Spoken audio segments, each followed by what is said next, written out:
नमस्कार दोस्तों। आज की इस वीडियो में बात करेंगे पर्यावरण के महत्वपूर्ण प्रश्नों के बारे में। तो आइए देखते हैं आज का वीडियो पर्यावरण के महत्वपूर्ण प्रश्न। इससे पहले मैं आपको बता दूं कि हिस्ट्री के वीडियो आ चुके हैं और ज्योग्राफी के वीडियो भी आ चुके हैं और यूपी स्पेशल भी आ चुका है।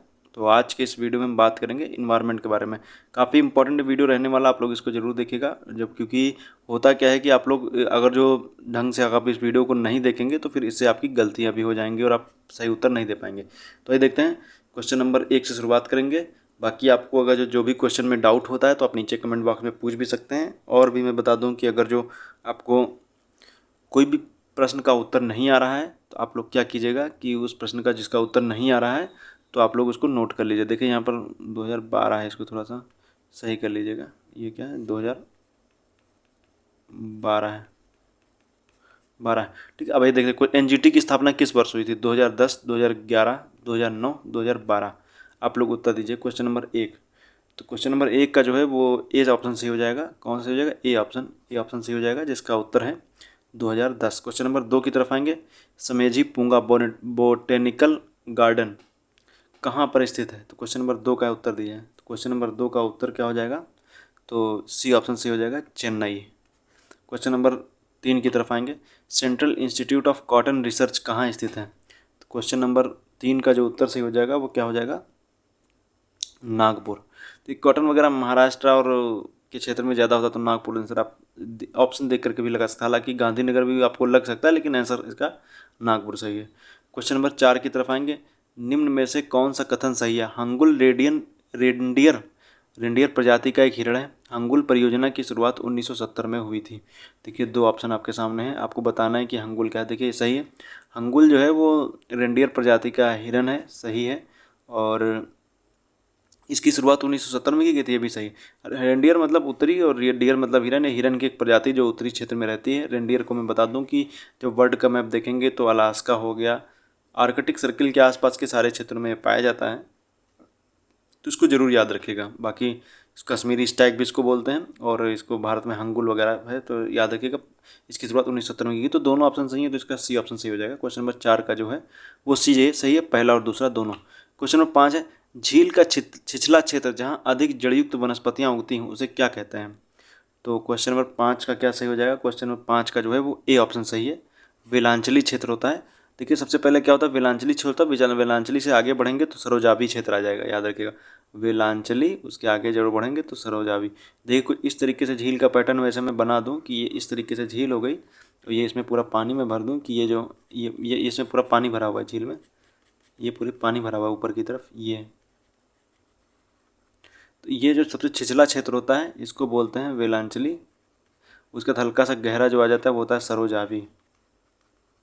और गहरा क्षेत्र तो गहरा होता ही है, ये याद रखिएगा, वेलांचली सरोजावी गहरा।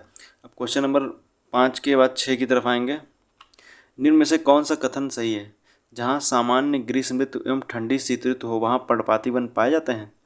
ओक पर्णपाती वन का एक वृक्ष है। तो कौन से कथन सही है? तो क्वेश्चन नंबर 6 का जो है वो सी सही हो जाएगा। दोनों ऑप्शन जो है ये सही हैं, पहला और दूसरा दोनों। क्वेश्चन नंबर 7 की तरफ आएंगे। निम्न में से कौन सा कथन सही है? जल चक्र में जल का क्षय लिंडमान के नियम के अनुसार स्थान परिवर्तन पर 10% होता है। हाइड्रोजन तथा ऑक्सीजन जल के रूप में जीवों के सकल भार का 80.5% भाग का प्रतिनिधित्व करते हैं। तो क्वेश्चन नंबर 7 का उत्तर दीजिए। देखिए क्वेश्चन नंबर 7 में जो बात कही जा रही है लिंडमान का नियम, तो देखिए जल के क्षय पर लिंडमान का नियम लागू ही नहीं होता है, उससे कोई लेना देना ही नहीं है।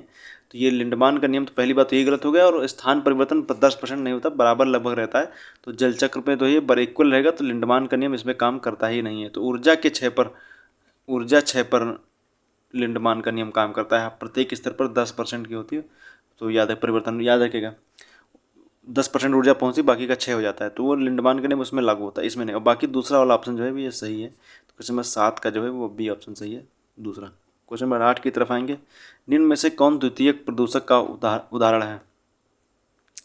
तो पैन है, पैरोक्सी एसिटिल नाइट्रेट है, ये वाला ऑप्शन जो है वो सही हो जाएगा। क्वेश्चन नंबर 8 का जो है वो सी सही है। क्वेश्चन नंबर 9 की तरफ हम आएंगे। क्वेश्चन नंबर 9 क्या कह रहा है? निम्न में से किस गैस का वायुमंडल में उपस्थित प्रदूषकों में सर्वाधिक योगदान है? तो कौन सा है? तो इनमें से सही हो जाएगा कार्बन मोनोऑक्साइड है। क्वेश्चन नंबर 10 की तरफ आएंगे। कार्बन प्रदूषण निवारण एवं नियंत्रण अधिनियम 1981 में किस वर्ष है, देखिए यहाँ पे वर्ष है, इसको थोड़ा सा संशोधन कर लीजिएगा, टाइपिंग थोड़ी मिस्टेक हो गई है। किस वर्ष संशोधन करते हुए ध्वनि प्रदूषकों को भी शामिल किया गया, तो इसमें किस वर्ष किया गया, तो क्वेश्चन नंबर 10 का जो है वो सी सही हो जाएगा, 1987 सही हो जाएगा। कौन सा, 1987। याद रखिएगा, देखिए जो भी मैं बातें बता रहा हूँ इनको सबको आप याद रखिएगा, इनसे प्रश्न आपको परीक्षा में जरूर मिलेंगे। क्वेश्चन नंबर 11 की तरफ आएंगे। चेरनोबिल नाभिकीय संयंत्र घटना किस वर्ष हुई थी, तो घटना किस वर्ष हुई थी, तो ये हुई थी 1986 में। चेरनोबिल कहाँ है, यूक्रेन में है। जब घटना हुई थी तो वो सोवियत संघ में था। बाकी जब सोवियत संघ का आगे विघटन हुआ तो बहुत सारे देश बन गए, जिसमें से यूक्रेन था, कजाकिस्तान वगैरह, और बहुत सारे जो देश थे वो इसमें से हिस्से बनते हैं आगे। तो याद रखिएगा, चेरनोबिल नाभिकीय संयंत्र घटना 1986 की है। क्वेश्चन नंबर 12 की बात करेंगे। निम्न में से कौन सा पौधा आर्सेनिक को अवशोषित करता है, तो क्वेश्चन नंबर 12 का कौन सा सही हो जाएगा, क्वेश्चन नंबर 12 का जो है वो बी सही हो जाएगा, फर्न। क्वेश्चन नंबर 13 की तरफ आएंगे। निम्न में से कौन सा कथन सही है, क्योटो उपसंधि 2005 में लागू हुई, सही है। क्योटो संधि वैश्विक तापमान से संबंधित है। क्वेश्चन नंबर 13 का जो है कौन सा सही है, सी सही है, पहला और दूसरा दोनों सही है। याद रखिए, क्वेश्चन नंबर 13 के बाद हम क्वेश्चन नंबर 14 की तरफ आएंगे। क्वेश्चन नंबर 14 देखते हैं क्या कह रहा है। कार्टाजोना प्रोटोकॉल का संबंध किससे है, तो ये क्वेश्चन नंबर 14 का जो है वो कौन सा सही हो जाएगा, सी सही हो जाएगा, जैव सुरक्षा से संबंधित। अब आप बताइए कार्टाजोना प्रोटोकॉल किस वर्ष का है, ये कमेंट करके मुझे बताइए। देखिए कमेंट तो कोई करेगा नहीं, जल्दी करते नहीं लोग, देख लेते हैं, लेकिन आप लोग कमेंट करके, मैं उम्मीद करता हूँ कमेंट जरूर करेंगे। क्वेश्चन नंबर 14 का जो है वो सी सही है, जैव सुरक्षा से। अंतर्राष्ट्रीय ओजोन दिवस कब मनाया जाता है, तो क्वेश्चन नंबर 15 का कौन सा सही हो जाएगा, क्वेश्चन 15 का जो है वो डी सही हो जाएगा, 16 सितंबर को मनाया जाता है। क्वेश्चन नंबर 16 की तरफ आएंगे। भारत में वन्य जीव संरक्षण अधिनियम किस वर्ष लागू हुआ, तो भारत में वन्य जीव संरक्षण अधिनियम कब लागू हुआ था, तो वो हुआ था 1972 में। कब हुआ था, 1972 में लागू हुआ था। क्वेश्चन नंबर 17 की तरफ आएंगे। क्वेश्चन नंबर 17 देखिए क्या कह रहा है। क्वेश्चन नंबर 17 है, ग्रेट हिमालयन नेशनल पार्क कहाँ स्थित है, तो ग्रेट हिमालयन नेशनल पार्क कहाँ है, हिमाचल प्रदेश में स्थित है, याद रखिएगा। नेक्स्ट हम क्वेश्चन की तरफ आएंगे। क्वेश्चन नंबर 18 है। क्वेश्चन नंबर 18 देखिए क्या कह रहा है। निम्नलिखित में से कौन सा सर्वाधिक, क्वेश्चन नंबर 18, निम्नलिखित में से कौन सा सर्वाधिक भंगुर पारिस्थितिक तंत्र है जो वैश्विक तापन द्वारा सबसे पहले प्रभावित होगा। मतलब भंगुर का मतलब कि बहुत जल्दी उसको प्रभावित हो जाएगा, क्षण भंगुर है मतलब जल्दी नष्ट होगा, प्रभावित होगा उससे, तो कौन सा हो जाएगा। तो इसमें से ऑप्शन में देख के बताइए कि इसका आंसर सही हो जाएगा ए, आर्कटिक एवं ग्रीनलैंड। आर्कटिक एवं ग्रीनलैंड, क्योंकि इस क्षेत्र में बर्फ़ ज़्यादा है, तो बर्फ़ ज़्यादा होने की वजह से पिघलेगी जल्दी, जब पिघलेगी तो सबसे ज़्यादा प्रभावी सबसे पहले यही होगा।